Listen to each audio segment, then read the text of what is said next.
জীৱনত কেতিয়াও প্ৰেমৰ ভিক্ষা নুখুজিবা কেতিয়াও জোৰ জবৰদস্তি কাকোৱে নিজৰ কৰিব নুখুজিবা কাৰণ এনেকুৱা কৰিলে তুমি তোমাৰ সন্মুখত থকা ব্যক্তিজন বা জনীৰ চকুত আৰু তল পৰি যাবা ময়ো এইবোৰ কৰিছিলোঁ বিশ্বাস কৰা লাজ অপমানৰ বাহিৰে একোৱে নোপোৱা যদি তোমাৰ এনেকুৱা লাগে যে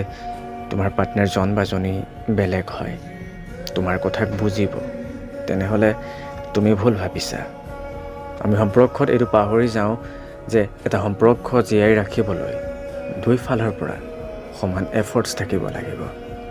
যদি তুমি তোমাৰ 100% এফৰ্টছ লগোৱাৰ পাছতো তেওঁ তোমাক বুজা নাই তেনেহ'লে এটা কথা বুজি লোৱা যে এতিয়া আৰু তেওঁ তোমাৰ হৈ থকা নাই যে ৰাইট পাৰ্চন হ'ব ন তোমাৰ বাবে